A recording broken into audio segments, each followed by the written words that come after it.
That's not just the sound of that first sip of Morning Joe. It's the sound of someone shopping for a car on Carvana from the comfort of home. That's a good blend. It's time to take it easy, like answering some easy questions to get pre-qualified for a car in minutes. Talk about starting the morning right. Just like customizing your terms so your car fits your budget. Visit Carvana.com or download the app to experience car shopping the way it should be. Convenient, comfortable. That's not just the sound of that first sip of Morning Joe. It's the sound of someone shopping for a car on Carvana from the comfort of home. That's a good blend. It's time to take it easy, like answering some easy questions to get pre-qualified for a car in minutes. Talk about starting the morning right. Just like customizing your terms so your car fits your budget. Visit Carvana.com or download the app to experience car shopping the way it should be. Convenient, comfortable.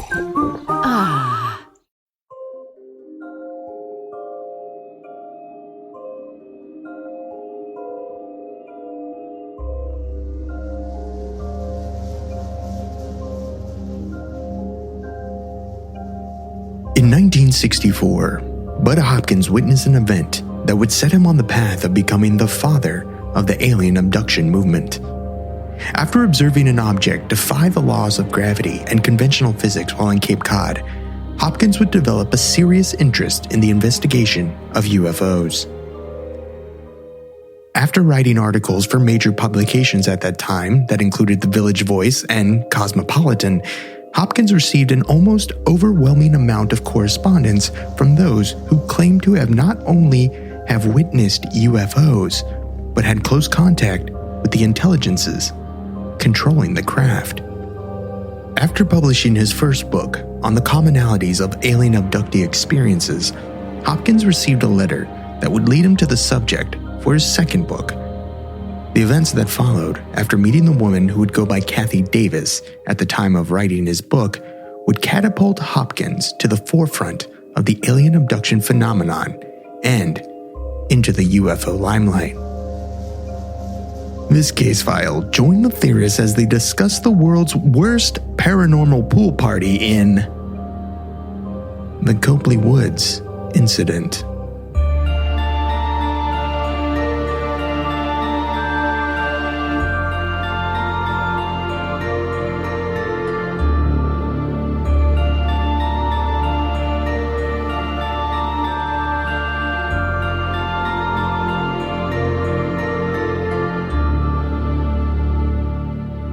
Welcome to Alien Theorists Theorizing, Case File 220, the Copley Woods Incident. I'm Braden. I'm Zell. I'm Dan. And I'm Andrew. All right, back on the mothership. We're here.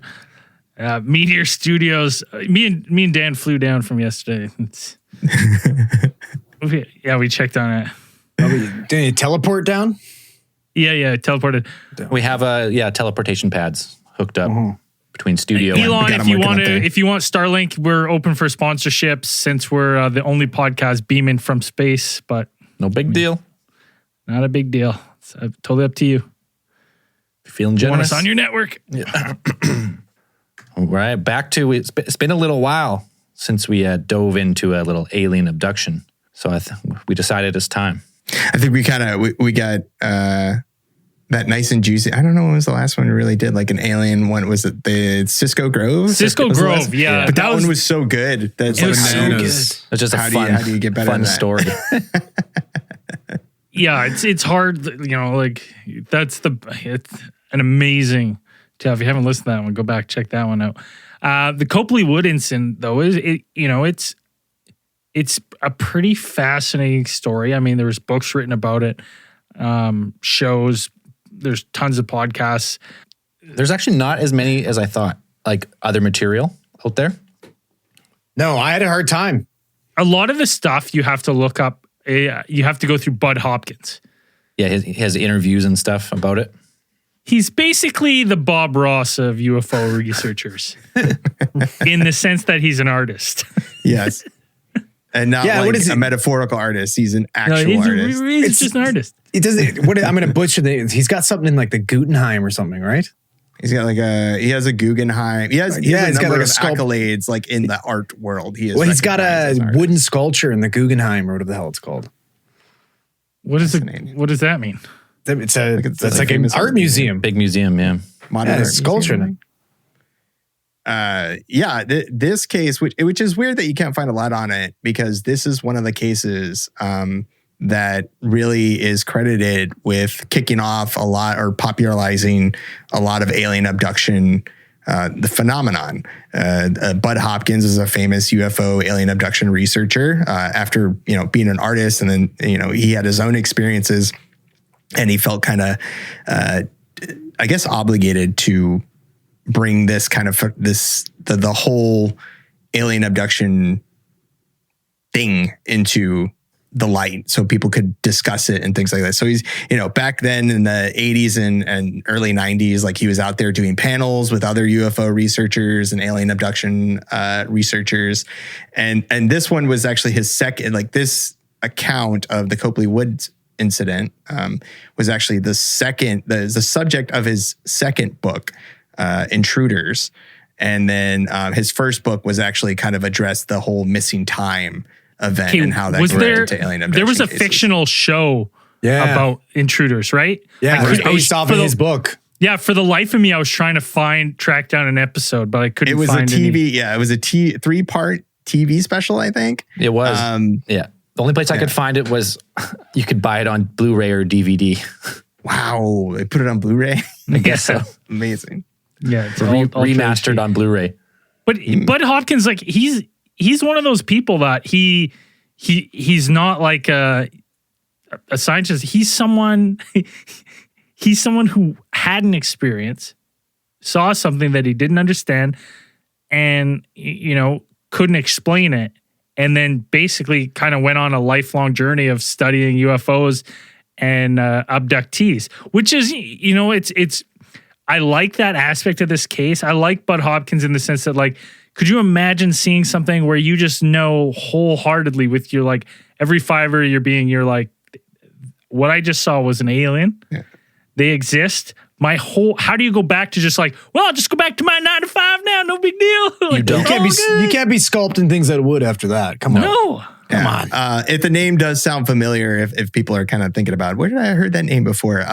Budd Hopkins was also involved in the Whitley Strieber alien abduction. He was the artist that he called, pretty much, he said he found his number in the phone book and called him or got in contact with him somehow. Well, didn't he have something in the back of his books being like, if you had an experience or an encounter, like, get a hold of me. Here's my personal phone number. Yeah, he was very open to correspondence. People would send, like, once he published his first book, I mean, he became the guy to contact. Like, he's answering, hundreds of letters a month and whatever, and seemed to be pretty accessible as a proclaimed expert in the field of alien abduction.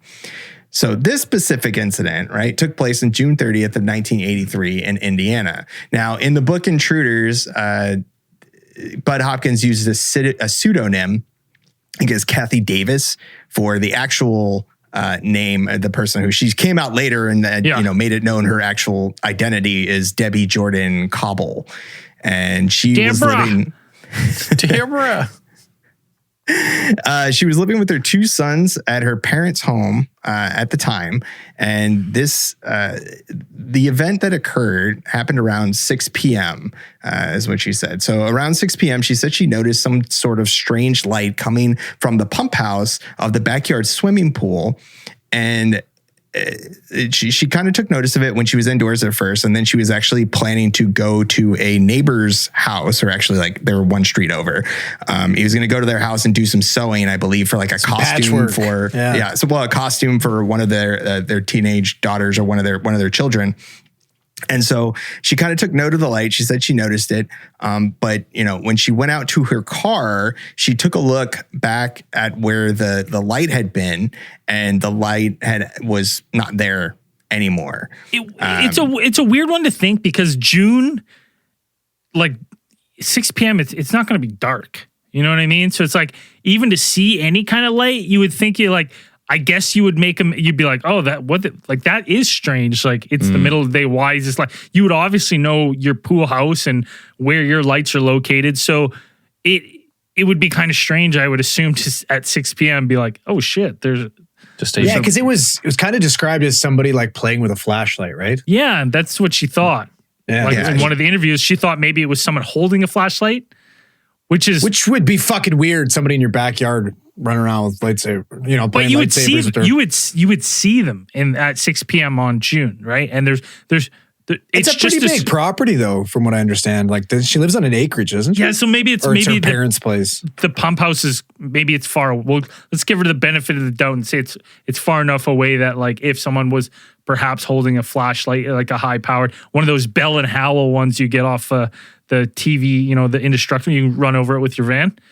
Well, yeah, I guess. Anyways, cue to the Bell and Howell. Well, I mean, this is a pump house for the pool, right? So usually, like, someone's pool is not like that far from your house. Like, you're not going to have your pool hundreds of. I guess I shouldn't say that. Maybe you have a secluded grotto out in the woods. I got to start referring to my gym as the pump house now. Yeah, say my garage is officially the pump house. You need a nice neon sign. Yeah, it's done.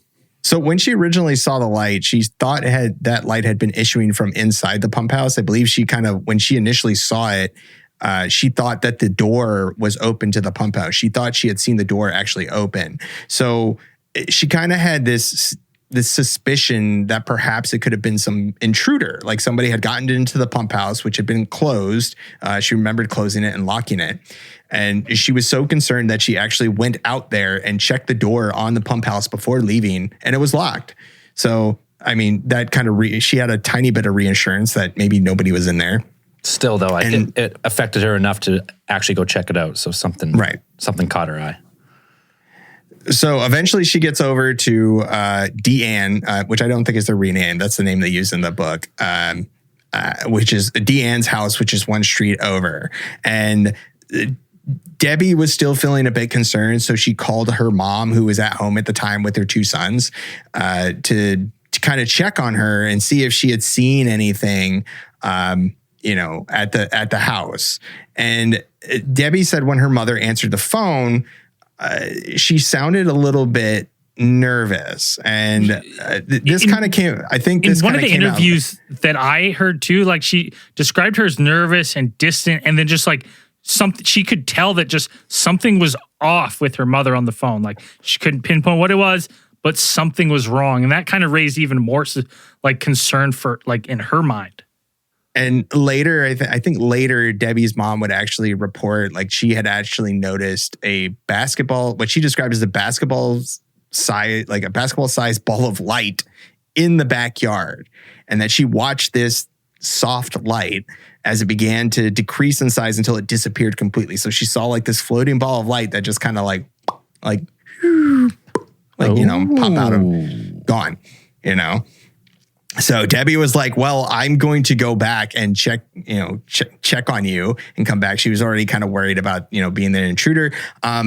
Her father, Debbie's father, was working the late shift, so he wasn't going to be home till about 11 p.m. that night. So she was, understandably worried about her mother and her elderly mother and her kids being home alone, at the mercy of some sort of intruder coming to their house. And also, like, before she was going to leave, the neighbors, hearing the concern in her voice and kind of like just, hearing that something's up, kind of asked her what was going on. She's like, I don't know, something's going on with my mom and stuff. They asked her to call her. The neighbors asked her, like, okay, well, call us when you get there and let us know what's going on, just so we know you're okay. Like, it's, for our peace of mind. So she leaves their house. It's good neighbors. Yeah, with a plan, like, the neighbors are waiting for a phone call. And so when Debbie got there, she said that, she was feeling uneasy already, with the possibility of an intruder being there. She said that she got home, and as soon as she got home, she went straight to the place where they kept their family gun, I suppose. Her father kept his gun. This is America. That's the first thing you think about doing. Where's the gun? Yeah, you got to regulate, man. I was surprised she didn't go over to her neighbors with two fucking Tomb Raider holsters on either thigh. Extended mags. Yeah. So Debbie said that she took with the gun in hand, she went and checked the pump house, found it empty, like the door had been locked. The gun was empty as well. Because I remember the mom said something being like, hey, listen, that thing's not loaded. And Debbie was like, listen, I'll beat him with it if I have to. Now, it was a small caliber, like 22, right? Yes, that's what it says. Oh, really? I didn't see. That's not what I thought. I thought it was like some badass shotgun, and she like kicked open the door and just racked it. And she walked in. When I first read that, I was hoping it was smells like bitch in here. I was hoping it was some big like Dirty Harry 45 like giant hand cannon is what I was picturing in my mind. But there is a couple different accounts of the gun. In one interview, she does in fact say it was a shotgun. Yeah, that's what I thought. Like, oh, really? All I could see is her fucking racking that shit as she kicked open the door. Yeah, in her original interviews, at least in the book, from what I read, that it was initially a 22. Like it was identified as a 22. Wait, I'm going to rewind it a little bit. I'm going to rewind a little bit. She grabbed a 10 gauge shotgun, not a 12 gauge, even bigger one, 10 gauge sawed off shotgun, double barrel, off she goes. Yeah. See, and that's the best part about this, because I bet you that's exactly how it's gone too. Because initially, it was a 22, and as everybody plays the telephone game, it's like, it was a bazooka. It was a fucking bazooka. She grabbed a bazooka. She walked out there with a fucking empty rocket launcher. Fucking RPG launcher. Debbie, there's no rocket in the front of that. It's all right. I'll beat him with it. So Debbie went out and checked with her bazooka, and the pump house was empty. She's yelling through the tube. Who's out there? Who's out there? He's using it as a megaphone. And then she also, she pretty much did a huge circuit around the house. Like she was checking everywhere, feeling, she had this just really uneasy feeling, I guess. You could really, something that something was going on. She went to go check the garage, which had been open when she had left. And they made a note in the book to kind of say that this is something that was unusual, because they said that they usually kept the garage closed. And something else that kind of caught her notice was that the family dog was actually cowering underneath their father's Holy truck. photography. Oh, photography. It's a hard word to say. Cowering. But it's the best word to describe what the dog was doing. try. Because the dog was like, when she described the dog, she's like, normally a dog didn't do this. This is not normal behavior for the dog. Usually the dog was out barking at things and seemed like a pretty lively. This dog was spooked. And she said like this dog was it was her dog. This dog loved her. So for her to come into a room and this dog not immediately be excited to see her was alarming in itself. Yeah, man, that's like, I can't even think of that. I've yet to be in a situation where my dog is like spooked and cowering. And if that was the case, I would be shitting my pants. Right. And that's what I think too. So when like this, I was like, and imagine you're already on edge thinking that there's something going on. And then imagine like just for a minute, you go into the pump house and Axel's just cowering under your bench. He won't come out. Like you're like, fuck, what's out here? Oh, that would be such a, I'd be, because I can't leave my boy in there, but at the same time, I don't want to get fucking murdered. Yeah. I don't want to get paranormally activated, but oh man, I love you, buddy, but see ya. Just kidding. I would be I'd put him over my shoulders, kick open that door, I'd be out of there. Yeah. So Debbie made took a quick look inside. She said she pushed open the door. She looked around as quickly as she could, and then the garage appeared completely empty. I guess she came in from a side door. And then she kind of said that she started to feel some type of burning sensation all over her body or something to that effect. And then she got this sudden urge to just leave the building. It's bizarre, man. Wait, her body had a burning sensation? Yeah, that's what she described. Yeah, she described it like burning down to every one of her molecules in her body were burning. Oh, dude. Right? Remember when we talked about that, what was that directed weapon, the active denial system? Yeah. It makes your skin go on fire. It's just high frequency waves that resonate with your skin and make you feel like you're burning. It's weird, man. It's weird too, because I don't know about you guys, but I get the vibe from the way she's feeling, right? Already it's, she has, other than being a little bit anxious, right? There's potentially somebody that's hanging out in this fucking, this pump house, right? She's got her gun and she's entered. So you're going to be high stress. You see your dog's cowering. Okay. That's That's anxiety inducing. But then the way she's describing, like just the urge to fucking leave, the burning, it's like stages. Like, okay, she's getting too close. Let's hit her with some type of like, something that's giving her those emotions to leave. She gets a little bit too close. And now she's getting this like burning feeling. And it's like, they're using some type of like non-lethal way to get her to fuck off is kind of the feeling I'm getting. Or fuck off or go somewhere, like direct her somewhere else. Yeah, maybe. Like maybe she wasn't supposed to go that direction. We're going to get to a little more of that, but. So now, Debbie, with the urge leave, Debbie What's going on with leaves. you tonight, Dan? You started with your fucking Raymond impression. You okay? Is everything okay? You had a couple of wobbly pops before we started here? Yeah. You struggled with cowering. I know. It's unlike you. Off my game tonight. I don't know. You didn't do your voice exercises before, right? The Human Torch was denied a bank loan. Yep. How now? Unique, brown cow. How now? The tip of the tongue, the teeth, the lips. The tip of the tongue, the teeth, the lips. Moses supposes his toes are roses, so Moses supposes erroneously. There we go. Right, All right. he's got it. He's back. Continue. He's Practice that. Absolutely. Now she Pressure's decided on. to. She decided. What was the dog doing again? It was cowering. I can't say it. It's very hard. Cowering. Yes! Cowering. He's a human. He's alive. He's a human being. Cannot I have compute. to update my firmware. He's got Go to break. There's a glitch. There's a Got it. glitch. Oh, that's it. Oh, fuck. That's funny. the dog that was makes me alright. really happy. Cowering. There we go. There we go. He's got it.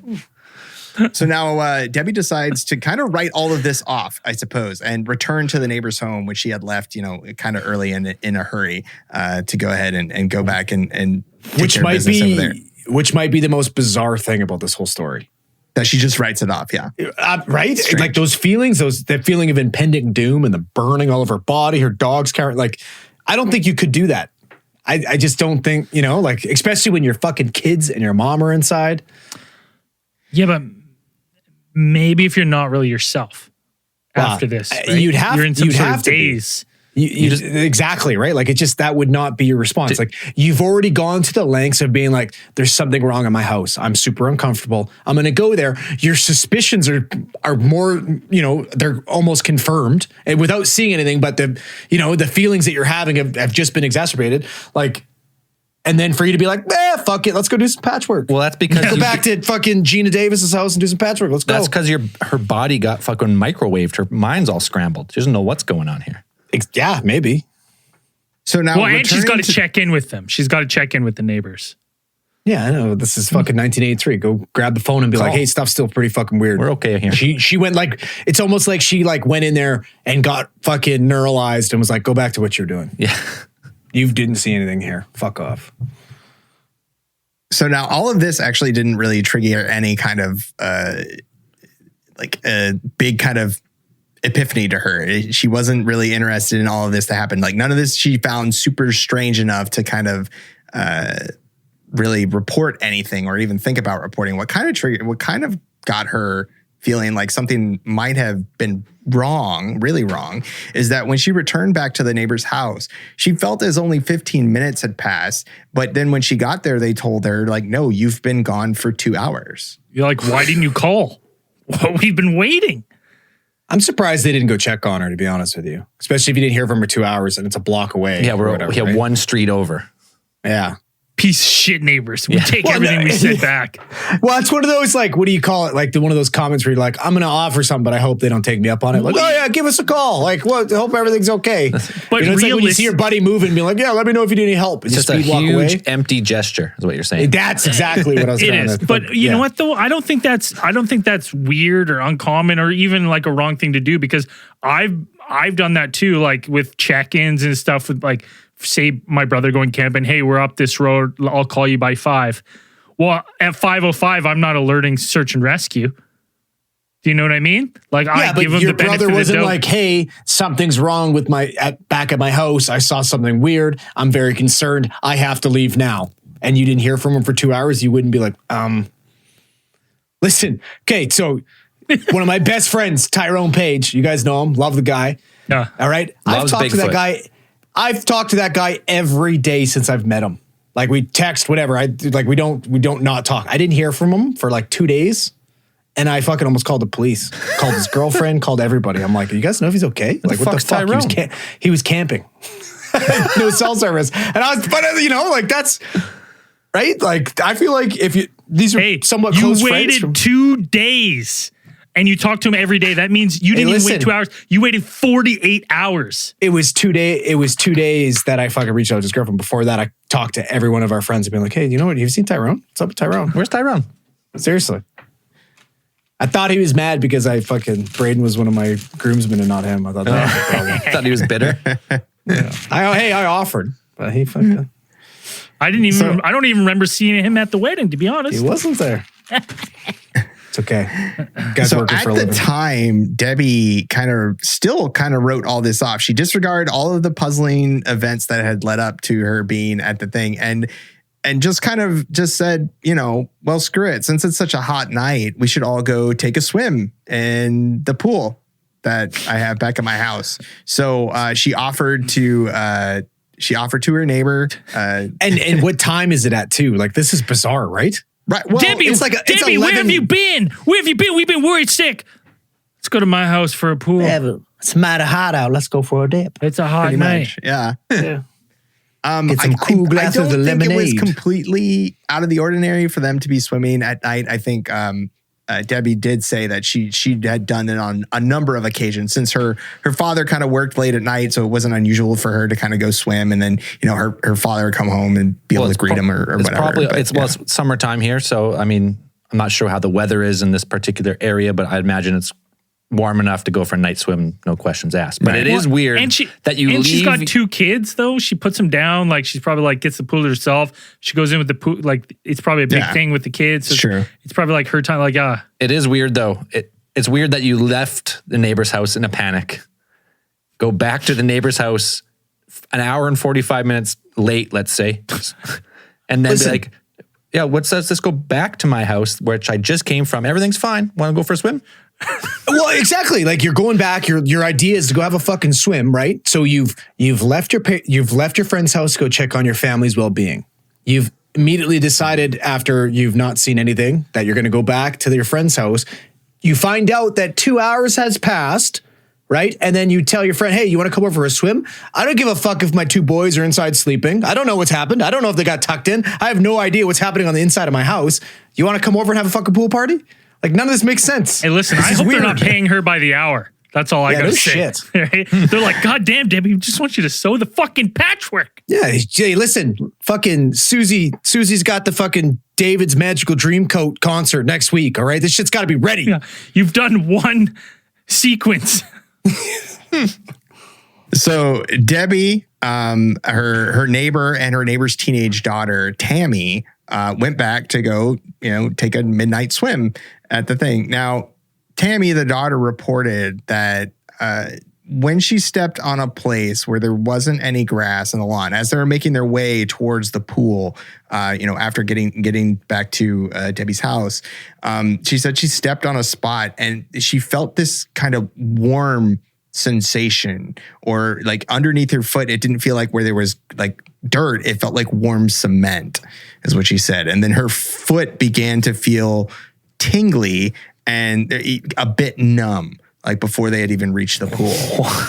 What? I mean, there would not be that hot of a fucking surface at 11 p.m. No chance. Right? Like, no way. And not where there's normally grass.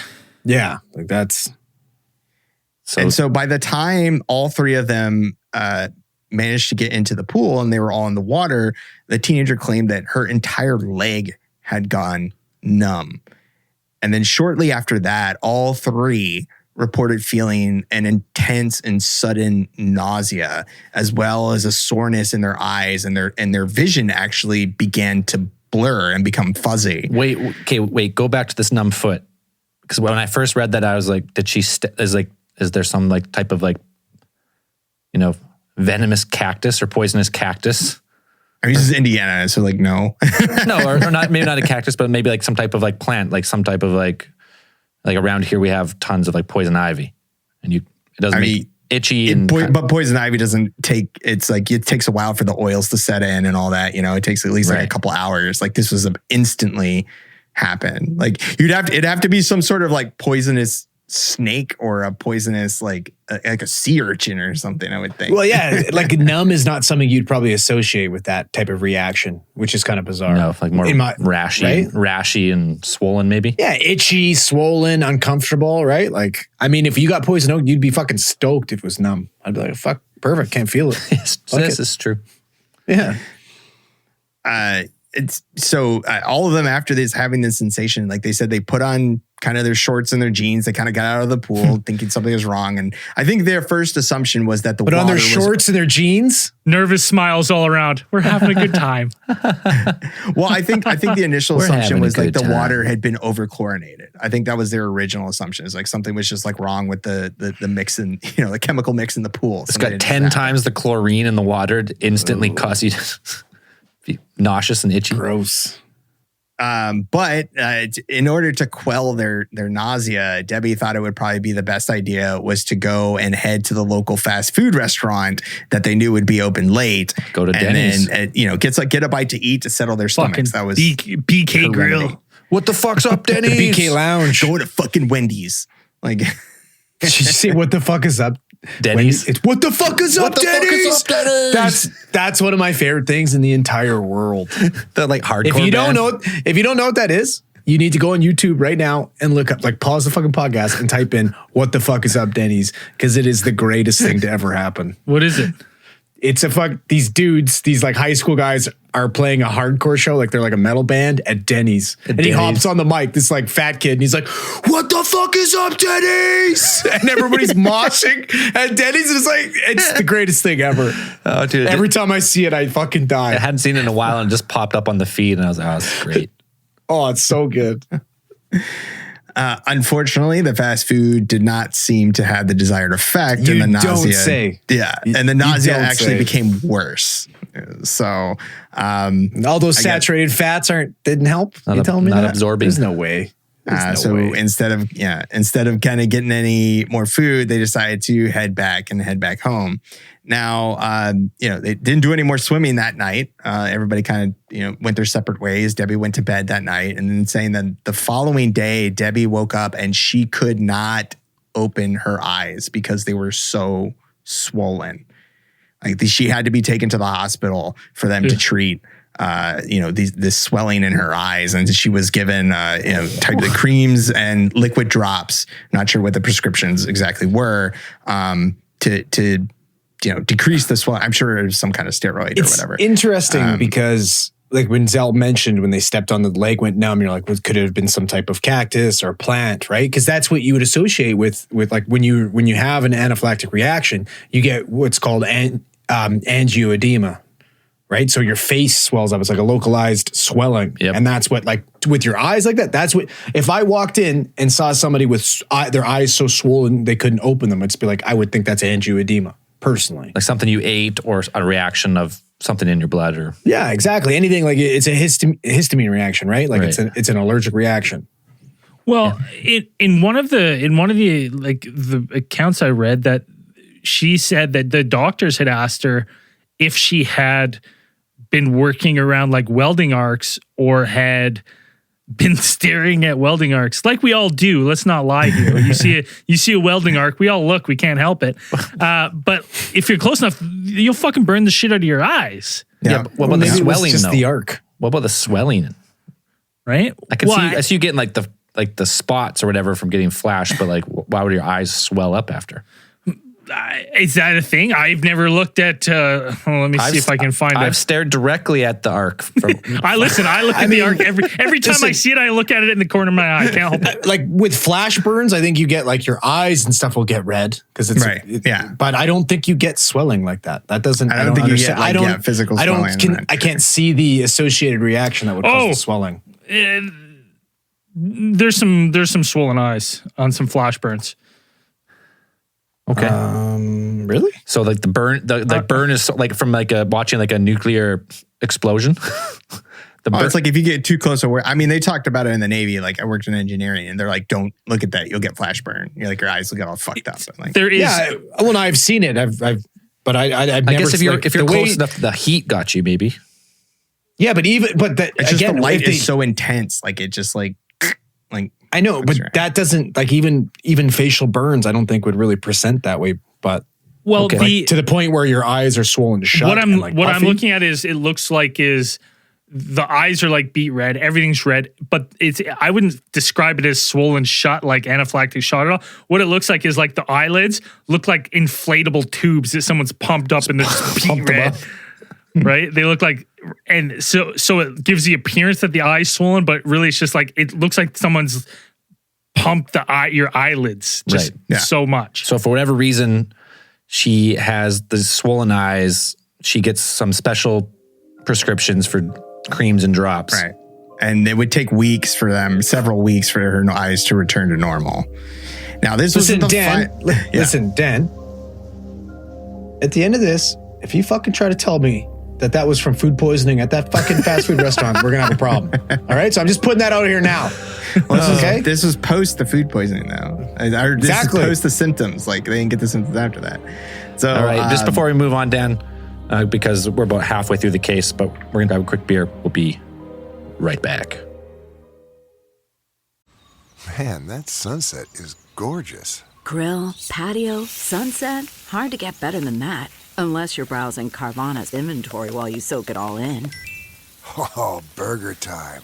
So sit back, get comfortable. Carvana's got thousands of cars under $20,000 just waiting for you. I could stay here forever. Carvana, where car buying meets comfort, meets convenience. Download the app or visit Carvana.com today.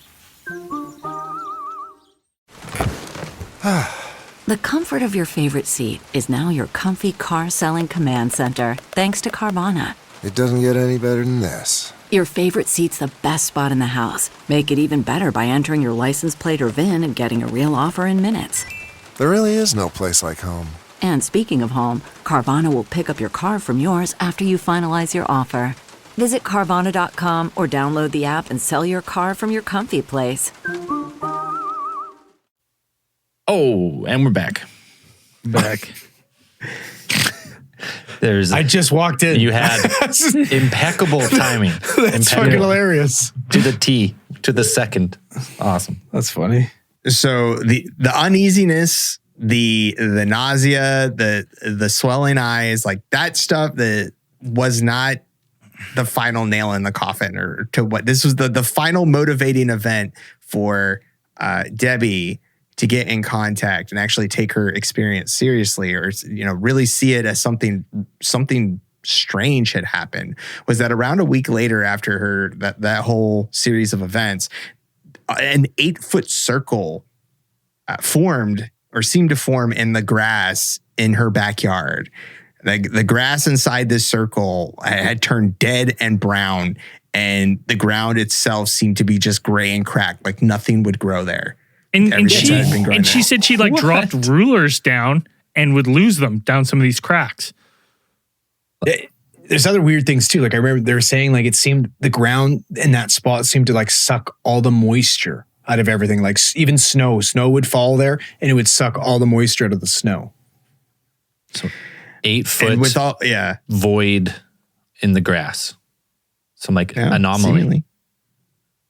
Weird. What, even the dog that was cowering before would give this spot wide berths. Birds would land in it. One of the interviews, dogs avoiding it because it feels bad for fucking killing the grass from pissing in that spot for fucking how long. He's like, watch it be. Exactly. One of the interviews I listened with Deborah, someone asked well, did you ever throw bird seed in there to see if you could coax birds? And she said yes. And they still didn't see birds go, they would not go into that area. Weird. So after all of these strange things, kind of Debbie summed all of this stuff up into a letter where she sent to Budd Hopkins, and they began correspondence in September of 1983. So just a few months after the actual event itself. It's wild that at this point in time, anyone could be a pen pal with Budd Hopkins.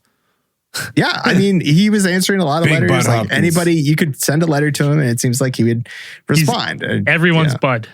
Right. But I think this one actually caught his attention. Like he mentions in his book talking about like he would answer a lot of letters and he would go through a bunch of letters. But this one, the things that happened, he noticed, a whole hallmarks of, especially like with the missing time. He linked this back to previous cases, which he had kind of covered in his previous, but the research that he had done for his previous book, and cases that he had heard about and kind of came in contact with during his investigation into other cases. So this one really took his interest, and he felt like it would probably be productive for him to meet Debbie in person and then conduct, the preferred treatment of the day was the regression hypnosis. Old Budd here, I watched an interview. He came on Dina Petty's fucking talk show, which was the most 80s talk show in the history of the fucking world. Great watch. He said he's getting 300 letters a week. Wow. 300 letters a week, and he reads them all. I mean, it's 300. I mean, if they're one-page letters, I'm sure they're more than one page, but it's like, yeah, he was pretty big. Like he had the one book out, and people were kind of taking him seriously. He was sitting on panels with other, UFO experts of the day. And that's how Deborah knew about him, though, right? Because she did read his book prior to this encounter. Yeah, she did know about him, and then she reached out to him and started a correspondence. So Budd Hopkins did manage to kind of come out there at one point, and he said that he actually photographed that dead area in the May of 1985. So like 2 years after the original event, and he said that circle seemed almost still devoid of any vegetation. That they'd even tried to plant. 2 years after the original event, still nothing would grow there. Even with the father trying to seed it at times. And I mean, I heard he even laced up a pair of fucking Air Monarchs, got his cargo fucking shorts on, and went out there and mowed that bad boy and laid down some fucking sod. Fucking aerated it. Good. Yeah. So this ground is completely scorched. Like there's no minerals or anything left for anything to grow. It seems like it. But like a perfect sphere, like almost like a beam came down and this like scorched the earth. That's what it looked like. And they even mentioned that there were these two small like equidistant holes that appeared in to be there in the grass, like impressions. Equidistant? Well, yeah, there were. Yeah, you can say you can't say cowering, but you can say equidistant. Well, equidistant's easy. You don't have like the double vowel sound. Like the you got that weird but you could just say words that 90% of the population don't know what the fuck it means. But yeah, okay, cool. I can see why Budd Hopkins, like, if he's getting 300 letters a week, you wonder why Deborah's account. And I think she probably hit it with a little bit of perfume when she sent it. Yeah, probably threw in a couple Polaroids. Yeah. I think it's because that when you're looking at this case, if you're Budd Hopkins, you're reading her letter and her account of it so far, it's very intriguing, and you have numerous people to talk to. So you're like, if I go there, she says there's physical evidence, which is the grass. I can talk to the mom and I can talk to the neighbors and get like corroborating evidence. So this might make sense. You think the grass would be a big pull for him though until he actually got his eyes on it? Because it's just a fucking dead patch of grass. But it's a perfect, like how she described it, being like a perfect circle, like being a circle and just something was there. It's a dead circle of grass. You know what though? If you think about when we've talked to Freddie Silva and he says that like, these old like crop circles and stuff, the ones that were truly authentic and weren't fakes, you could feel like a power in the air. So imagine like you get that feeling just in this spot, except people claim to feel sick. It wasn't a good feeling. Yeah, when I first saw this, I was like, oh, maybe they spilled like a big bag of fertilizer, but there was no way it'd be a perfect circle, No, yeah, absolutely. It's interesting, though, the way they describe, like, nothing's been able to grow there. It's fucking pulling moisture out of stuff. It's just this, like, fucking dead piece of fucking land. it makes you wonder. It's like, if this is the technology they're using, no wonder they're leaving their planet to look elsewhere, because this technology is obviously destroying whatever fucking life it's touching, right? Like, it ran away from them and destroyed their home world. Now, Debbie was familiar with the process of hypnosis and like the medical applications of what it was, because she said that in 1975, her sister Laura had actually went to get hypnotized to lose weight. And genius. She had went along with a girlfriend of hers, and she said that they had done that. The girlfriend had done well, but Laura maybe done not so great. So Laura said that she reported, like, you know, after the sessions of hypnosis, she would, like, shortly after, she went to bed and then woke up and couldn't talk or hear. The sister reported that? That's what the sister said. Weird. And I guess could she eat though? That's the question. Did she still want to eat? What the hypnotist had done was trying to subconsciously get her to believe that potato chips were fat slices. And so that would, like, gross her out, and therefore, like, her subconscious wouldn't let her, or wouldn't, you know, make her desire to eat them. But instead, tricking her brain. it had the opposite effect, it seemed. And then she said that every time that she ate these potato chips, that she would feel better. Almost as if she had an unhealthy relationship with food to begin with. Absolutely. You know, when Laura called the hypnotist and kind of, you know, relayed to her the experiences that she was having, like these some type of, you know, trouble sleeping, you know, the fact that she wanted to eat these chips more as opposed to less. The hypnotist seemed to suggest that she was a fat piece of shit. Oh, not that. Whoa, easy. Oh, Jesus. Well, he does. He does. That's the best part. Not in those words. I mean, he said pot meet kettle. Hey, listen, anyone who's a hypnotist out there, I will try your 30-day hypnotized challenge. Hey, I would too. I would love that if I stopped eating chips. Chips are so good. I'd find those bottom two abs. That'd be so great. The hypnotist suggested that she had some kind of block and that she shouldn't see him anymore. That's amazing, because it's, instead of like, no, it's not like this is bullshit and I'm not good at my job. You're blocked. Something's up with you. You're blocked. Doesn't make sense. Yeah. Even though the effects gradually wore off, Laura reported, what were the effects? She was still eating chips and candies. Right, and not sleeping, chips, but not and the nightmares or the waking up. You know, not being able to. Was she having nightmares of fucking fat slices coming after her, or what? She did say that at the end of the whole experience, she was left with a kind of strong feeling that she said, quote, that by the year 2000, the world would be totally different than we know it. And but it would only be for the young and strong. That was the prediction? So that was her none of prediction us. at the well, I mean, the world was way different. That's for sure. Y2K, man. All the computers shut down, remember? It was wild. People are bunkering down in their crawl spaces with like hundreds of gallons of water and dried fucking military rations. Got your fucking 40 cans of beefaroni. You're ready to go. Yeah. Now, so Debbie ended up going to New York, you know, traveling from Indiana to New York on like a 17-hour bus ride to visit in person with Budd Hopkins in order to set up a hip.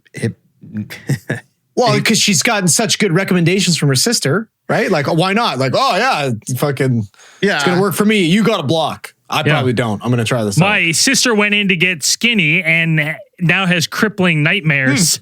And a serious potato chip addiction. Yeah. And the only thing she'll eat is chicky nuggies and potato chips.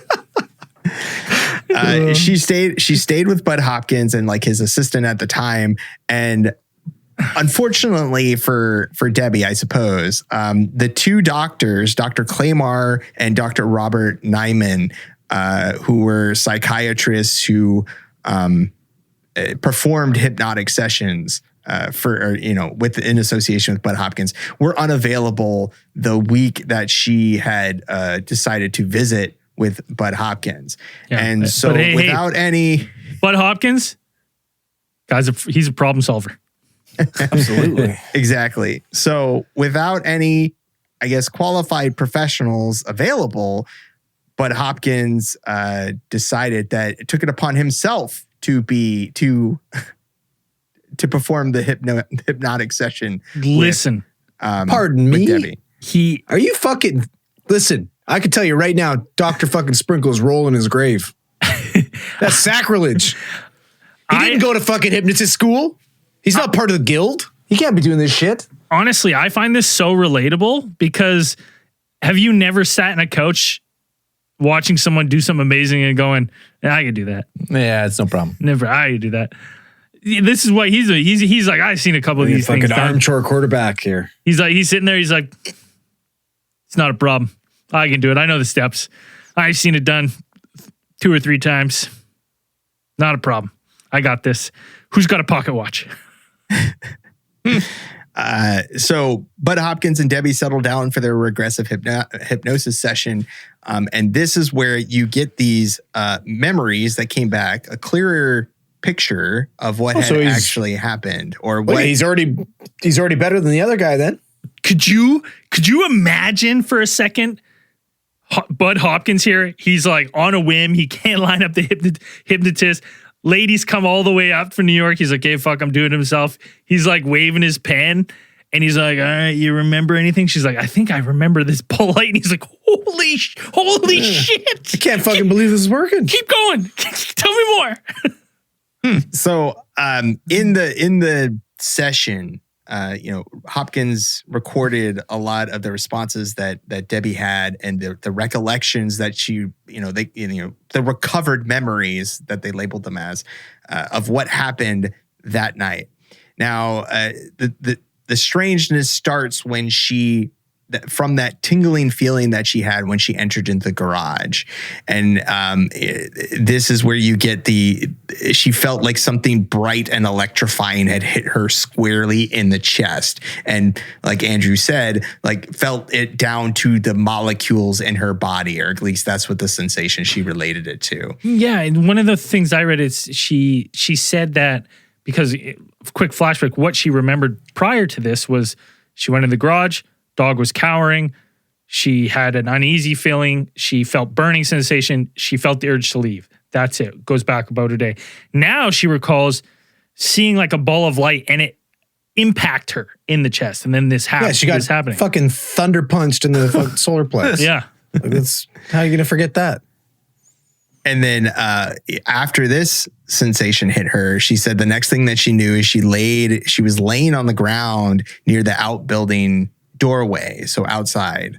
And then in front and above her, about 5 feet in the air, was a ball of light hovering stationary there.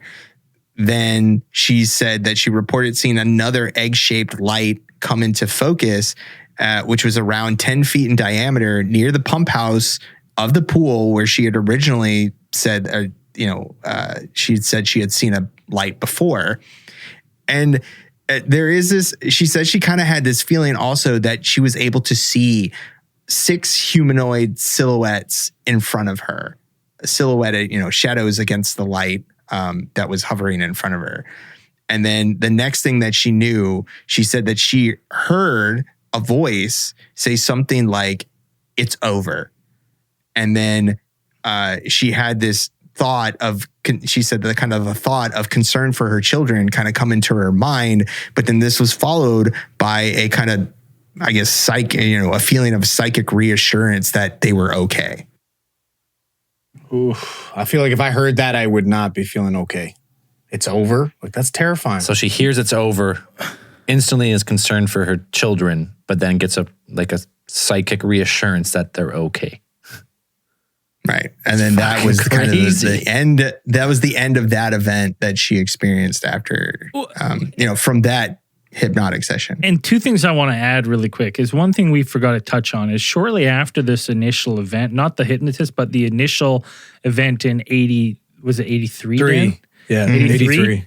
where the dog was cowering, that dog had to be put down shortly after. It developed what Debbie said, like the vet said was they weren't sure if it was just like all of a sudden riddled with some sort of cancer, but its hair began to fall out. Teeth fell out. Teeth fell Apparently out. the dog was 6 years old and the vet could have sworn that it was 16. Yeah. It said the dog aged 10 years after this, basically. It deteriorated so quick. The vet was just like, it must be riddled with some like super aggressive cancer. You should just put it down. Yeah. It's awful. So rest in peace. Yeah. RIP, dog. Now, the second thing is like when I first heard this part of her regression, my kind of brain jumped to like, man, maybe, and I'm not saying this was like because we have the silhouettes and stuff, but maybe this was like a case of controlled ball lightning or something where, you know, it's super rare. Maybe she's one of the only people to ever be actually struck by ball lightning. Right? Like, because you have this fear, but the only thing is it was reoccurring in this area, right? Which would be very strange. But like then when you start to like hear the sensation, she was burning, she like froze up, she ended up on the floor. It's almost like, to me, it sounded like she was electrocuted. She had that like full body, like neuromuscular, like freezing. And then like she can't remember anything because obviously all the electrical circuits in her brain are all fucking jiggity janked. oh, yeah. Right. So So that's that kind would of have to be a substantial amount of electricity. Or Right? or like not necessarily electricity, but maybe like just like a strange frequency. Like I talked about her skin's tingling, her vision's all fucked up. Like this is like some like directed frequency energy, like technology. And she did have the flash burn injuries too, right? Yeah.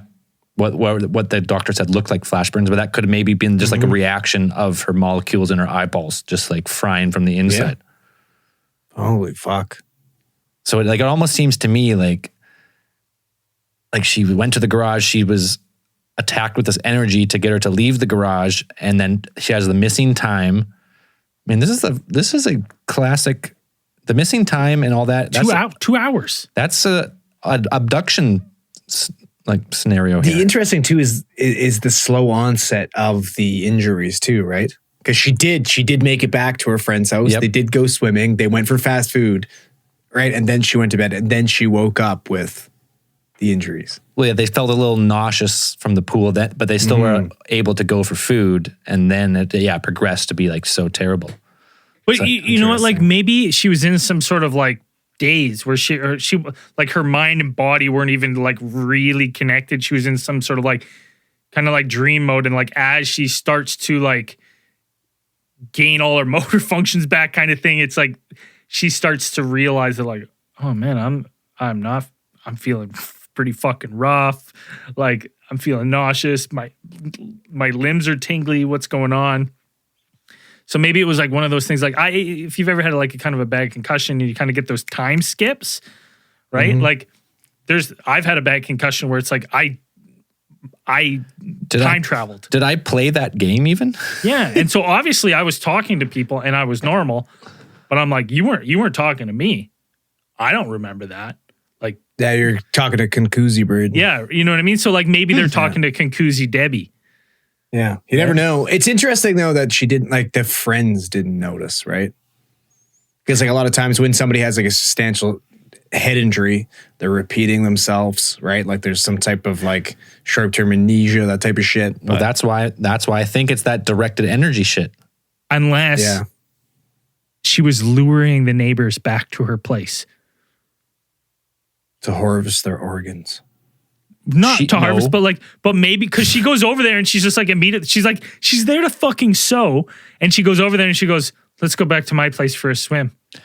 Yeah, but that's like, she just described how her whole body was burning and shit. Like I would want to go on I'd take a dip after that. Yeah, but why are you going to invite I feel weird, I feel gross, because you don't want to be alone. You're probably shitting your pants after that weird ass event, right? No. Hey, maybe you have this ET, these predatory ETs. They shoot this directed energy at her. They're kind of mind controlling her. Like, let's make it easier. Let's get a couple more specimens. That's kind of what I think. They bring them back. But then what happens? Daddy came home from work with a shotgun? Like, why didn't they take 10 gauge double barrel shotgun aimed directly at the Why would they UFO. want the neighbors? Yeah. Why would they? Why not? Well, why would they Why just wouldn't take they just them, take the kids Why? or the mom who was there by herself? That's true. I'm just saying, why bring them back? Maybe they wanted them all. Maybe it's easier for them. I think she just didn't want to be alone. She was also weirded out. Yeah, maybe. Personally.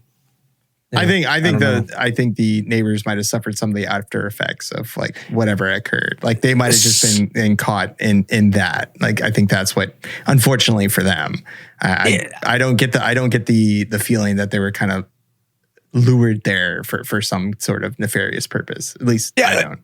It's just all around bizarre still. Like even now that we're filling these gaps of this missing time, it's just still the her actions are so strange.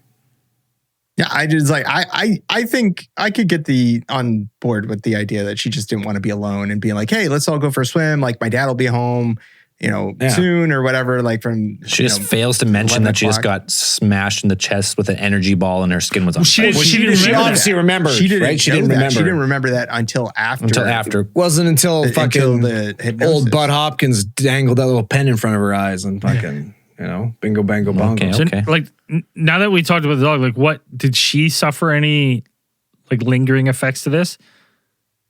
Well,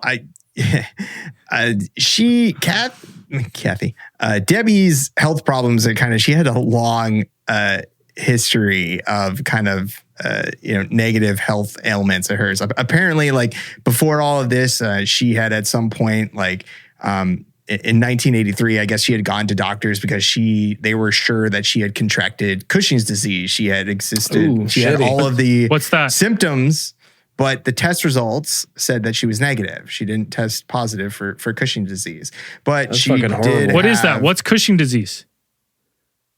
So, Andrew, Like it's basically it's a hormone disorder. Oh, Yeah, it's awful. It's not good. It's an autoimmune disease. It's not good. she had other chronic problems, in her medical history. She had hypoglycemia. She was diagnosed with hypoglycemia, hyperadrenalism, and she did have high blood pressure in her, and along with allergic reactions to certain medications. Like the Cushing disease is awful, and it kind of when you're speaking about more like endocrine, more hormonal diseases as well, like makes sense, but. Like, let's take Cushing's out of the fucking mix. Everything else, very standard, very normal. Like that's, I'd say, the average person on the American diet. Is that like obesity? Like has hypertension. Like, is that obesity? Like disease? Like if most people who are obese and elderly have hypertension. Most people who go to a hypnotist to lose weight have this kind of stuff. Is what you're saying? Yeah, but this is her sister. That being said, in the story that I heard, good old fucking Debbie was polishing off a bucket of KFC when she saw the light coming out from the fucking pump house. That's what I read. Okay, she dusted a bucket. She hallucinated the whole thing and then went to fucking Denny's to rage after. Extra crispy is what I heard. Denny's to rage. Yeah. That's crazy. And it's the truth. Listen, if she crushed a bucket, I'm telling you right now, if she chucked back a bucket of extra Crispies, this whole thing was food induced. Buddy, Debbie was staring down an empty bucket. Debbie was staring down an empty bucket. I'm telling you, I'm surprised she could even walk straight, man. Oh, man. I would rather do 8 grams of mushrooms than dust off a bucket of extra Crispies from KFC. That's going to do some devastating things to your mind and body. So, that's all the kind of stuff that you get with her. Now, after this event, there would be a number of other, quite a number of, after her hypnotic sessions with Budd Hopkins, after she returned home, the following months would be filled, she said, with kind of strangeness that got on. She said that her at least one of her sons experienced pretty vivid nightmares. After this, he even reported seeing a man with a big head in his room at some point. I guess the two brothers slept together in the same room. He had a pretty serious nightmare that she recalled. This is a couple weeks after she had their hypnotic regression with Hopkins. So after that, she had other experiences that after this, she started recalling other events that she kind of deemed significant. She went back in her memory, or she felt like she was able to go back in her memory and look through this new lens given to her by her experiences with the hypnosis to kind of these events that happened in her past and be like, these were really strange at the time, or I didn't think of them at that strange at the time. Now looking back on them with what I know now, these seem really strange. So she had an experience. She said she had a very vivid nightmare after she had been with her husband at the time. I guess it was either her second husband that she had been. They had just been recently married. I guess she had had a pregnancy. Like she had tested positive for pregnancy. They had done blood tests, urine tests. She was positive, and they were pregnant, and they were kind of excited about it. And then unfortunately, she had they lost the pregnancy at some time during it. Oh man, that's fucking and that's the other thing. Like with these stories, is because I listened to her interview with with Linda Moulton Howe. Oh yeah, and that's a completely different. Like she was fucking 17, she was engaged. Yeah. Yeah. Right? Like she wasn't married or anything like that. And when she had this issue, like the story is super bizarre though. Like it's interesting. I'd love to go into a little bit more of it. Yeah. But it's borderline Dream Police territory for us. Well, but it's weird though. Okay. So like, can we go off on this a little bit? Let's go into it. Yeah. Because I listened to the interview. It's interesting. So, okay. So she was sleeping in her bed, had a nightmare, and woke up with an immediate feeling that there's something wrong with her baby. And when she woke up, she was no longer in her room. She was in her niece's room. Okay. So oddly enough, her friend was planning on going to Planned Parenthood to get birth control. So she decided to tag along. Now, one of the problems I have with this story is there was never an establishment of exactly how far along she was. But from what I understand, she was 17. She was noticeably pregnant. They were trying to speed up the wedding with her first husband. Right. Okay. So she goes to Planned Parenthood and says, I would like to be, I need to see a doctor. I want to get checked out, goes through, does the P test, does dip test. Test comes back negative. She's no longer pregnant. Ooh. Okay. So she comes home frantic, tells her mom what the fuck's going on. Mom decides to take her to the GP, the family doctor. They do more tests, blood work, everything like that. And again, she say she's no longer pregnant. Now, apparently she was documented pregnant, right? Like it was definitely, she had seen the OBGYN. She's done all that. Now, the bizarre thing though is, so she's like, okay, so where do we go from here? The doctor said, like her GP said she didn't need a DNC, anything like that. And she, and there was no spontaneous abortion. She didn't deliver the fetus, anything like that. So, if you don't deliver the fetus, you need a DNC. They have to go in there and basically, if you don't know what a DNC is, they basically go in and clean out the uterus, get everything out, right? Because it's dead. You have to get it out. Yeah. Right? Or you're going to get an infection. And she says there was no DNC, anything like that. It's like the fetus magically disappeared. She claims that the gynecologist was like, it's like you were never pregnant. Yeah. Like that's fucking bizarre. The fetus was taken. Yeah. Dude. And honestly, problem is I was in the sauna. I might have fucking had a little, I was in the sauna while I was listening to this interview. And like, I don't know if anybody's touched on this because I'm sure someone's touched on this. I'm sure, but I haven't heard it because I haven't, I'm still somewhat new into this whole, despite we've been talking about aliens for 5 years, I'm finally buying in now. But so like I was getting in there and I was thinking like, go back. One of my favorite theories is Michael Masters' theory, right? Dr. Michael Masters. And he was talking about the fact that, maybe we evolved to the point where we can no longer reproduce. Maybe our babies are test tube babies at some point. Right. And it's like, maybe this is the way they're keeping the civilization alive by abducting fucking fetuses or, like this is bizarre. We don't hear this a lot or abducting small children, anything like that. Like maybe that's how they sustain their life, their civilization, right? Yep. Because they can't produce children on their own. Yep. That is one of the main theories. Yeah. They come back when they abduct you, they either take sperm and eggs, or in this case, perhaps the fetus itself, like they're taking it. And maybe that was older technology, right? Like, because this is what the 80s, maybe they've evolved past that and they only have to take sperm and egg. That's why you don't hear about it that I may much. be talking out of my ass, but You probably are, but I do too. because I listened to a couple of interviews with her. I've been listening to interviews and stuff with her throughout the week. I have heard that tale, but I also thought I heard her talk about thinking that she may have saw her daughter. Yes, later. She was visited by a small girl with blue eyes. It was somewhat of a like what do you call it? Like half breed? Yeah, like a Nordic. Sorry, hybrid. Hybrid. Sorry, hybrid, not half breed. Mudblood. Okay, yeah. Mudbloods. Yeah. Filthy mudbloods. Perhaps. So yeah, these are all memories that she recovered after the fact, after her original regressive hypnosis. These are things that she said she recalled back again. Especially that one was one of the more traumatic ones that she experienced. Absolutely, saying that I think in one of the hypnotic sessions, I think she had like one or two more, and she was talking about how I think she had one more that specific one about that specific event, talking about that really vivid nightmare or series of nightmares, and saying, they took my daughter, and she was saying that that hybrid or that humanoid that she had seen was her daughter. Like she felt like it is some sort of connection to that figure.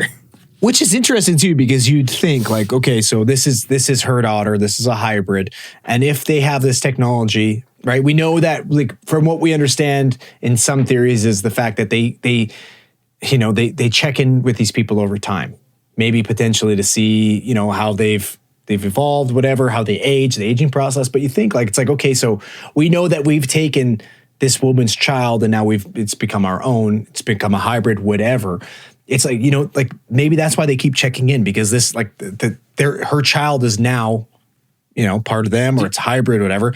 It would want to go back and see where it's come from. Like an adopted child searching out its parents. Exactly, right? Like that's what makes sense to me. Like they're telling the aliens, like, hey, listen, you're actually adopted. Your real mother she did is on Earth. She did 23andMe. Yeah.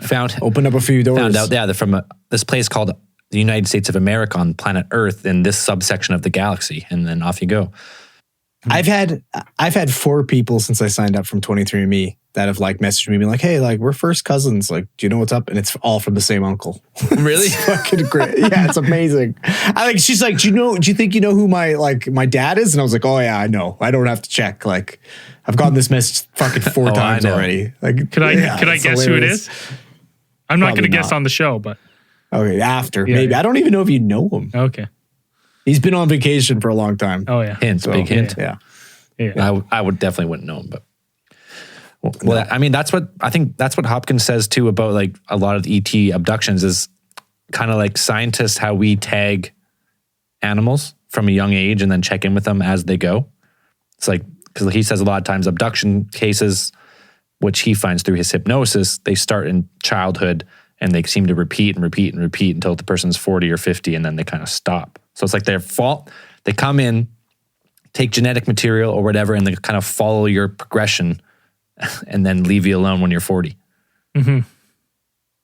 Budd Hopkins has always kind of had in interviews with him and, the panels that he's done that I've watched, he expresses the kind of view that these extraterrestrials have some sort of nefarious purpose, just for the fact that he believes that a lot of like the memories that these people, he talks about screen memories. He talks about those things, like those being, which can also be naturally produced in the human mind. But also he's saying that, they're artificially generating these screen memories that people kind of need, the focus of aggressive hypnosis, that kind of push to kind of break through some of these. He's saying that is kind of proof that these aliens, like what they're doing is they don't want to be discovered. And therefore, like, they are being intentionally obscure. They're being intentionally trying to keep their stuff clandestine. Like they're trying to keep what they're doing a secret. So for Budd Hopkins, at least, he's thinking that these extraterrestrials, like what they do is they know is, I guess, wrong. And so they don't want to be discovered, and that they have some kind of, it's just like they're not benevolent, I think is kind of his view. They're not benevolent. They're not here to kind of, and they're not necessarily like, I guess, ambivalent. They're not like they're not interested. They're just kind of, they don't want us to know about them. They're nihilist. Nihilist aliens. They just don't care about anything. They're just here, checking in. Stealing babies. Hide your kids. Hide your wives. Oh man, I feel bad. I knew, for those listening to the audio version, I just went and took a pee break. But I knew as soon as Dan started, I was like, Dan rant, perfect time to pee. He's gonna keep talking about time. You literally timed it perfect. We've had two perfect timings today, actually. Two perfect timings. Boys, I'm on. It was excellent. It's like Should we get into final thoughts on this one? Yeah, let's get into final thoughts. That's pretty much the end of this encounter. There is sub stories of other things we could go into, but that'll be for another time. I can go first on this one. So, getting into this one, looking at some research, did raise a couple questions for me.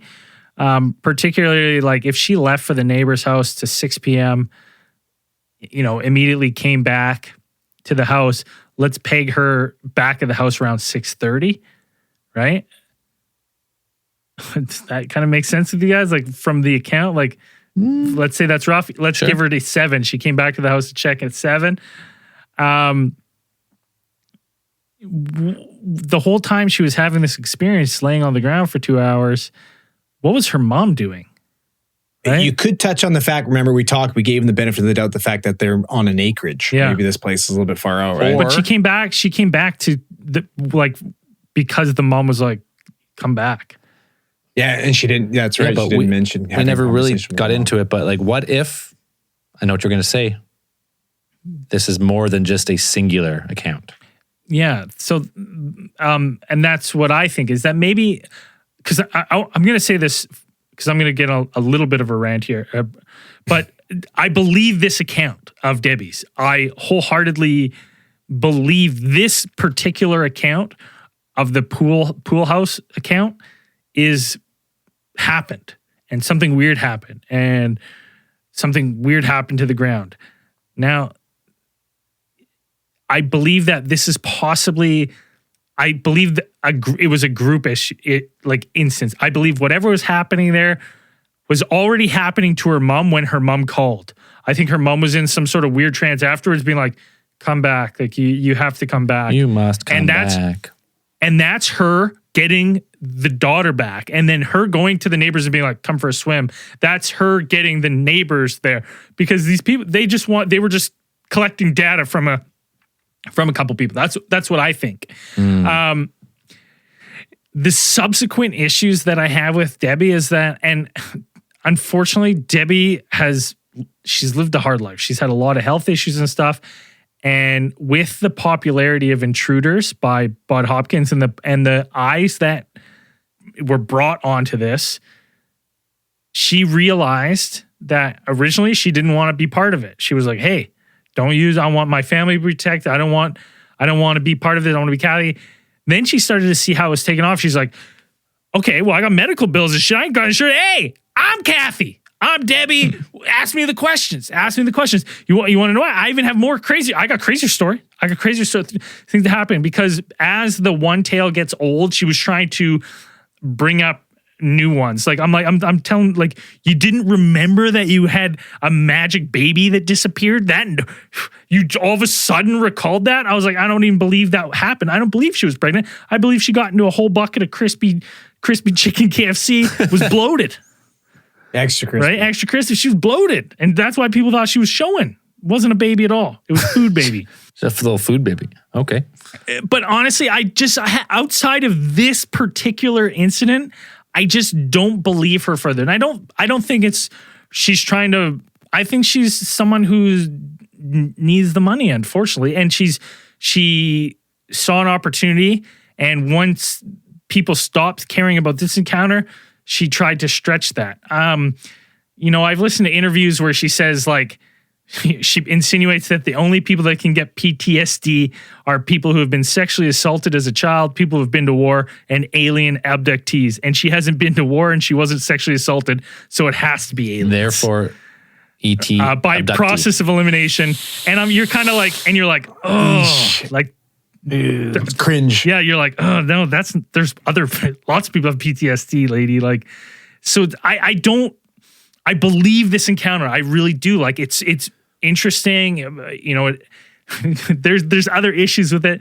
Budd Hopkins being a painter who's doing hypnotists out of his on the whim. He's a sculptor. Sculptor, right? Like it's there's some red flags to it, but like I believe that she had an experience and she was reaching out to help because she's like, I don't know what happened.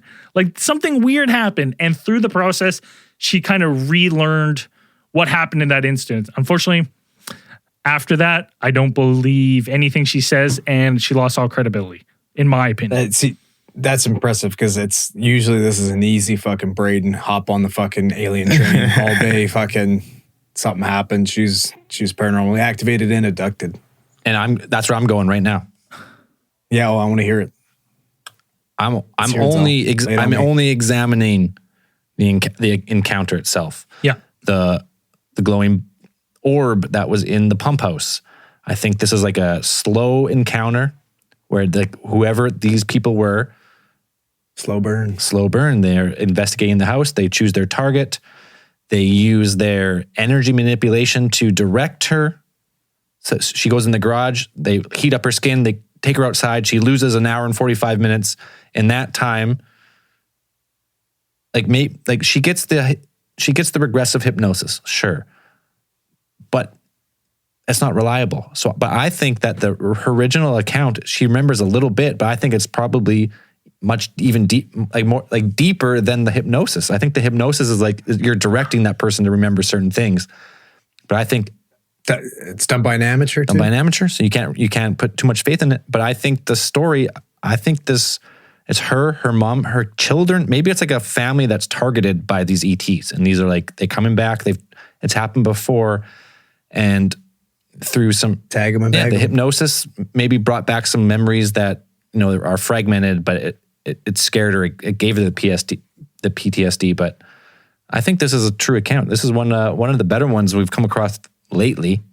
If you go for just her original account of what happened, and I don't know. I think because this is not an isolated case. I mean, we've talked about so many. I think these ETs are coming here. I think they're scientists. They're examining. Taking DNA, reproductive material. That's what I think. I think we're just we're at a low organism on the pole, and these guys we're like ants to them, and they're just coming here, poking and prodding, picking us up, wiping some quick memories, putting you back down. Be thankful they left you, didn't keep you. So before Dan fucking takes his bazooka out and blasts this thing to bits, I'm gonna hop in here real quick. Do it. All right, Dan's bazooka is loaded, by the way. So always. It's fucking gonna do some damage on this one, I'm sure.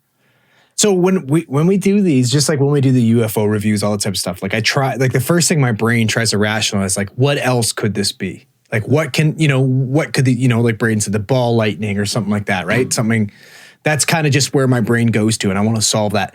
And it's really hard to with this one, right? Like I couldn't find any excuses. I couldn't find anything. And then I kept thinking, and really the only tangible evidence that we can get our hands on or we can look at of this encounter is a perfectly round patch of dead grass. Mm-hmm. Okay. Yep. Other than that, the rest, the other 95% of this entire encounter takes place in Deborah's head. Okay. So we're taking it right from her. Now, we do find out that later, I think it was like Budd says 25 years later, he got contacted by some of her neighbors that witnessed seeing a bunch of fucking orbs around the same time. So that's kind of interesting, right? But that being said, the majority of this story comes from Deborah herself, right? And then she teams up with Budd Hopkins. Now, Budd Hopkins, not only is he known as a ufologist, he's written his books and stuff like that, but he's also an artist. What is the biggest thing that artists need to be good at what they do? Inspiration. Hands. and imagination. Right? Yep. They have to be imaginative. Right? So she teams up with Budd Hopkins, and this story just suddenly builds and builds and builds and builds. Right? And it becomes this beautiful, elaborate story, which is very interesting, and it's cool, and it's very thought-provoking. But for me, I don't get enough of it other than just Deborah's side. I don't get enough. There's nobody. We don't really hear from the mom. We don't hear from the kids, the neighbors. We don't get anything like that, right? We don't get any of the other accounts, which in a story like this, that it's touched so many other people. There's so many other fucking people involved in this, and yet we don't get anything from them. We don't have any interviews. We don't have any firsthand knowledge, anything like that. Well, right? Deborah does claim that the interviews were taped by Budd Hopkins. But in 2013, she was in possession of what she believes was the only copies, perhaps Budd's ex-wife, who absolutely despises Budd, so she won't release them. But she had the only copies, and a tornado destroyed her home and the tapes in 2013. And I mean, that could be very well true, but it just seems she was running a website. Why wouldn't you digitize them? Absolutely, right? Like, it's just, unfortunately, it just seems kind of like excuses to me. Like, it's a really cool story. It hits all the major hallmarks for these UFO stories, the time loss, everything like that. It's interesting. There's just not enough for me to buy in personally. It's a fair analysis, I would say. All right, Dan. You got 2 minutes. It's aliens. Aliens. Quickest one ever. Dan, aliens done. Aliens. No, Dan, give it to us. Who we got for Theory of the Week? Fuck that. Let's go, Dan. Go. Maester this shit. Put yourself in Debbie's shoes. Debbie, who has had an interest in UFOs before, she said that she had watched the original TV film about the, or at least she was aware of, and she said she had watched it. She had watched the original TV film of the Barney and Betty Hill abduction, where you get a lot of the kind of archetypal gray imagery from the formation, the big heads, the dark eyes, that kind of thing. And she said that she actually couldn't sleep that night because it had freaked her out so much. Now put yourself in Debbie's shoes, where she has had some type of event, that a strange series of events that all kind of lined up. And she has read the book. She's had some kind of passing interest, at least some kind of mild interest in the alien abduction phenomenon. She gets in touch with Budd Hopkins. That, she writes a letter to him and being like, hey, this stuff is kind of weird. Like, some of this stuff happened to me. Like, do you think something happened to me? He responds. He writes back to her. Automatically, she gets a sense of validation of, like, this stuff has already happened. Like, to her, it's like, he's taken an interest in me. He's an expert, or she saw him as a type of expert. Obviously, he's interested for a reason. So, that automatically kind of puts her in a position to be like, wow, something actually really did happen to me, or at least somebody else thinks that something has happened to me. An expert believes that. So she travels 17 hours on a bus to go meet Budd Hopkins that she's never met before, a stranger in like the simplest sense. And she goes to stay with him for like a week. And can you imagine traveling 17 hours to go meet somebody that you've never met before? You've only talked through letters. You're going there. And would you want to go there with nothing and then come back and be like, why did you, people asking you, like, why did you go visit this person? Like, you left your kids at home and you went to go see Budd Hopkins, who's most people will probably be like the alien guy. And so she had to sell some belongings, from what I understand, to afford this trip too. Like, yeah, she was on a super budget. Like, Budd Hopkins. She was recently divorced. Yeah, Budd Hopkins mentioned in his book, like, she was super conservative with her money. She was very, kind of budgeting everything out about how she could do it, and she was kind of proud that she was going to make it back with like a little extra money. After the whole trip itself, even purchasing souvenirs for her sons. But can you imagine going all the way out there? And then if you came back and you said, like, oh, nothing, I went out there for nothing. I went and met with this person for nothing. So you're getting on a couch to be hypnotized. And we already know that, hypnotists on the best of days is inadmissible in court. Like, it's not going to be evidence that can be tough to prove used in a court of law. It can be dangerous in the worst sense, if performed improperly or stuff like that. You can implant memories. Like, nightmares are not something that is out I believe is not out of the ordinary for some like poorly administered hypnosis. So you have all these things happen, and you have Budd Hopkins putting her on the couch, talking to her. She's already got the idea that aliens, I mean, she's probably already have the kind of, I want to say bias that being like, I already know aliens exist. And you have Budd Hopkins, who's never done any kind of hypnotizing. Who's the alien guy. And he's like, holy shit, I'm doing it. But I can't imagine. It's just, there's a lot of stuff here that interferes with the validity of the story. Again, like when I was reading the book and then Budd Hopkins put in that part, he's like, these two psychologists were out for the week and I decided to do it myself. I was like, holy shit, dude. Any fucking validity that you had to the story for me is just, you just chucked it out the fucking window. Like, it's just like, whoop, everything's gone. And it's one of those things that you kind of had to be like, I believe that Debbie believes what happened to her actually happened.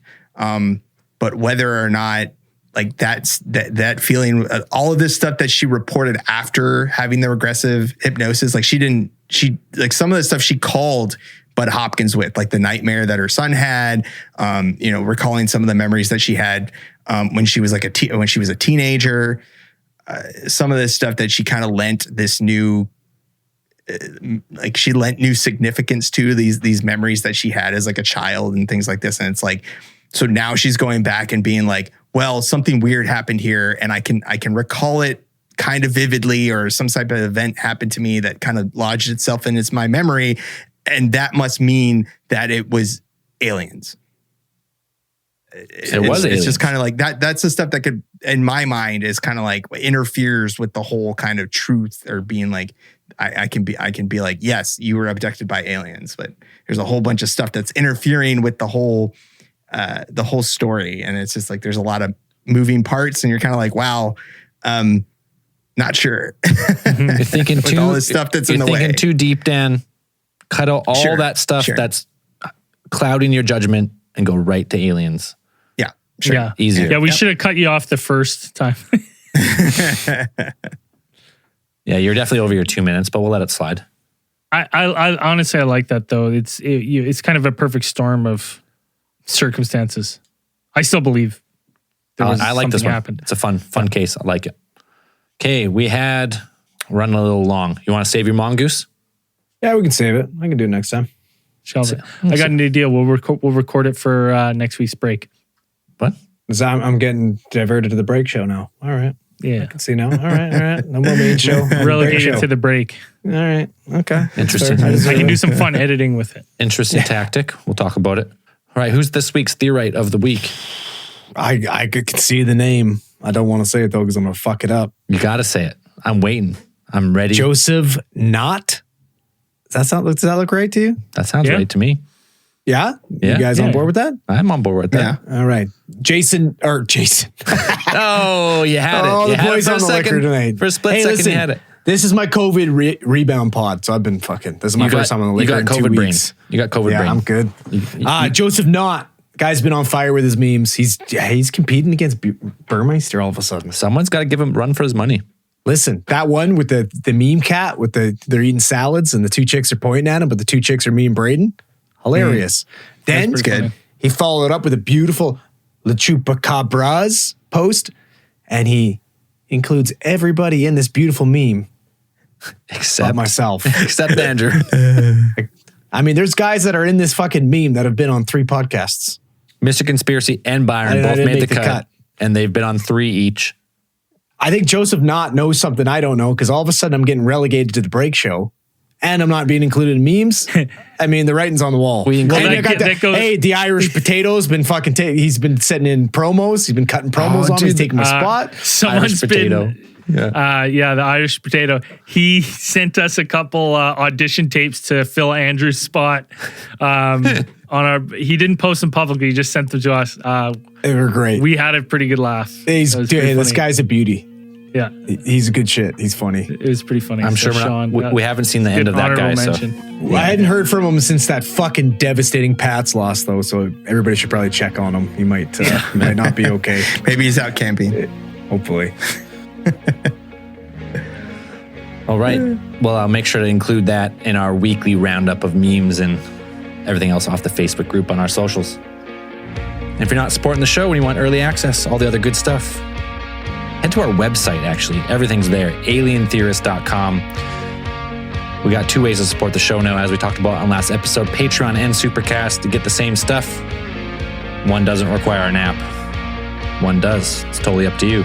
This week's newest pledges: Holly Casares, Drew P. Weiner. Or was it Wiener? Droopy Wiener? That's amazing. Droopy Wiener. That's great. Fuckers, always get me. Always get me. Joe Romero. Ecom Zamog. Is that another fucking play on words? Zimog, yeah. Zimog? I don't think so. Kyle Zimog. Mr. Swag Duke goes up a pledge. Attaboy, And Swag Duke. 4 off the Supercast here. Gustavo Topete, John Quinn, Anthony Lopez, and James Dalachuk. Thank you very much for supporting the show. Yeah, Those are my people, man. James Danilchuk's the heir to the pierogi fortune in Campbell River. Oh, really? Oh, that's a big celebrity. First celebrity endorsement. Yeah, I feel like something resonates with the Supercast people in me, because that's what I would do. I'm like, I can't figure this Patreon shit out. I don't know. Just fucking here's my money. Take my money. Give me fucking Give me the app. podcast. Give me the app. Come on. Give me my feet. Anyways, as we always say at the end of these things, keep those eyes on the skies. Peace. See you in after hours.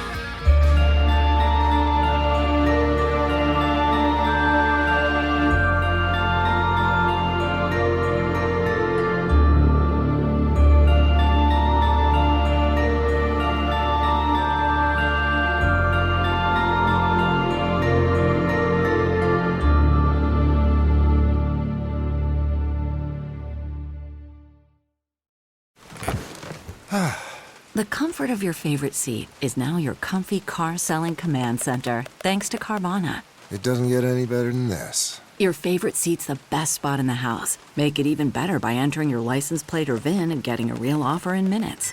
There really is no place like home. And speaking of home, Carvana will pick up your car from yours after you finalize your offer. Visit Carvana.com or download the app and sell your car from your comfy place. That's not just the sound of that first sip of Morning Joe. It's the sound of someone shopping for a car on Carvana from the comfort of home. That's a good blend. It's time to take it easy, like answering some easy questions to get pre-qualified for a car in minutes. Talk about starting the morning right. Just like customizing your terms so your car fits your budget. Visit Carvana.com or download the app to experience car shopping the way it should be. Convenient, comfortable. Ah.